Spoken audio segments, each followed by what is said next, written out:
Random House Audio presents A Million Guilty Pleasures by C.L. Parker. Read for you by Ruby Jones. And Rockwell Davis. Prologue. I am a man who paid for sex. Not that I needed to, mind you, but it was the only way to be sure I wouldn't get fucked. Well, getting fucked was kind of the point, just not the one I was trying to make. Bottom line, I paid an insane amount of money, $2 million to be exact, to own a woman for 2 years. She was a virgin, and well worth the trade. But then, I did the unthinkable. I fell in love with her. To make matters worse, I found out the truth behind why she put her body up for sale in the first place. She did it to save a life. I had purchased her to get laid. Clearly, I was the ass in the equation. But I was going to make it up to her, or die trying. My name is Noah Crawford, and this is the continuation of my story. Chapter 1. Jinx. Noah. Walking away from Delaine Talbot was the hardest thing I'd ever had to do in my life. And that was saying a lot, considering I'd been responsible for the death of my parents, and had subsequently inherited a multi-billion-dollar corporation, Scarlet Lotus, which I ran alongside my mortal enemy, David Stone. David had once been my best friend, until I'd come home from a business trip to find him fucking my girl, Julie, in my bathtub. Needless to say, Julie was no longer my girl. A pariah, yes, but my girl, no. All of those events had inadvertently led me to Lanie. I still wasn't sure if I should be bitter or happy about that fact. I'd heard about an underground organization that procured women to auction off to the highest bidder. It was all very illegal, of course, as human trafficking, voluntary or not, should be. However, these women agreed to become the property of the winner, in whatever manner they required. I might not have trusted women after the Julie David debacle, but I was a man, and I had needs like every other man. So when I'd heard about the auction, it seemed the best route to take. Scott Christopher was the proprietor of Foreplay, a club that on its face catered to the shenanigans of college students, while hosting the auction underground. I didn't like Christopher in the least, but I hadn't gone there to make friends. I'd had a single purpose in mind, and I'd always gotten what I wanted. Delaine Talbot was a 24-year-old virgin, unsullied, untamed, perfect. The $2 million I paid to own her for 2 years was a very fine investment indeed. 2 years for me to have my wicked way with her whenever and however I wanted. And I did. Although I hadn't expected her to have zero experience with sex, I was pleased that I was the one who got to teach her.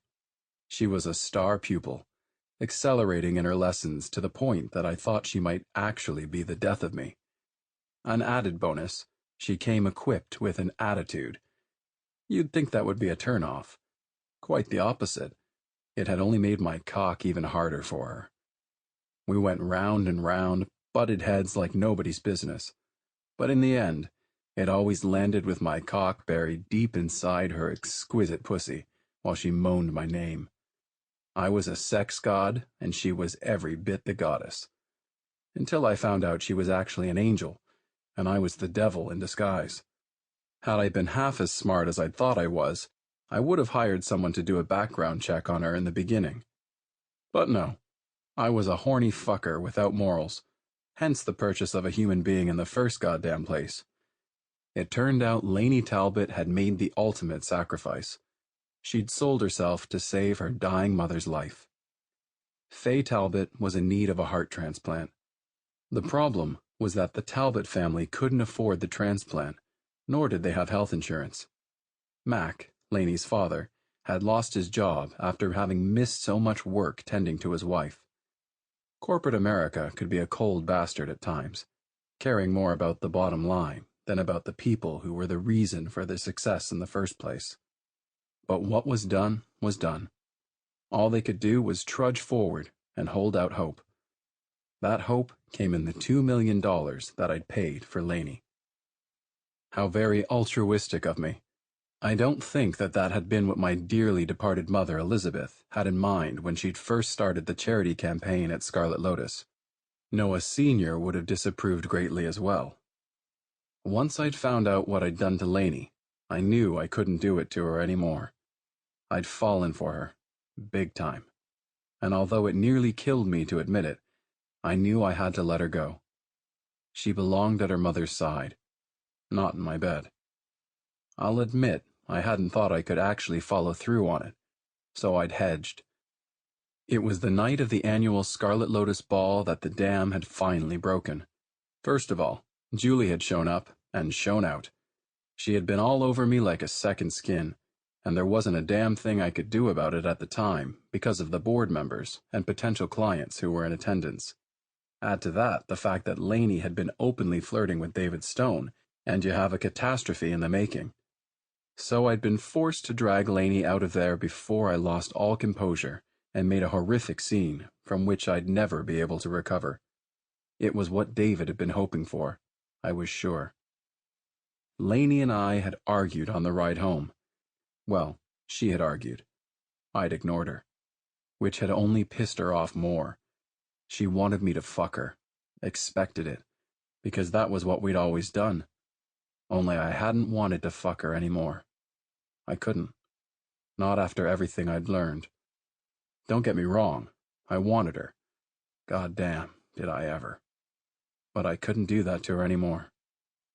She wouldn't leave well enough alone, though. Nope, not Lanie. When I'd spurned her advances, she'd bolted from the limousine and into the rain toward the house. I'd followed after her, of course, but she was crazed, spewing anything at all to get a rise out of me. She hit the proverbial jackpot when she told me if I wouldn't fuck her, someone else back at the ball would. And one person in particular sprang to mind. David Stone. My possessive nature kicked in. Admittedly, I was angry, but it was no excuse for what I'd done. None too gently, I'd grabbed her and fucked her right there on the staircase. I hadn't cared if it felt good to her. I hadn't cared if she was uncomfortable. I hadn't cared about anything other than claiming what I'd considered mine. Only, she wasn't mine. Sure, maybe I owned her body, but I didn't own her soul or her heart, and those were the parts I'd wanted the most. Those were the parts of me I'd given her without even realizing it, and they hadn't cost her one red penny. After fucking her like a goddamn animal, I'd finally forced myself to confess everything I'd been keeping from her. I told her that I knew about her mother, about why she had to auction herself off to the highest bidder, and as fucked up as I knew it was, I told her that I'd fallen in love with her. And then I left her there, without another word. To my utter amazement, Lanie had come to find me in the shower. Imagine my surprise when instead of cutting my balls off, she asked me to make love to her. To let her know what it felt like to be loved by me. Just once. That was all she'd wanted. And I would have given her anything she asked for. So of course, I gave her my heart on a silver platter. Cliché, but true. I'd known while I was making love to her, while I was bearing my fucking soul to her, that it was the last time. I'd known it, and still I managed to push all of that to the side and revere her the way she should have been from day one.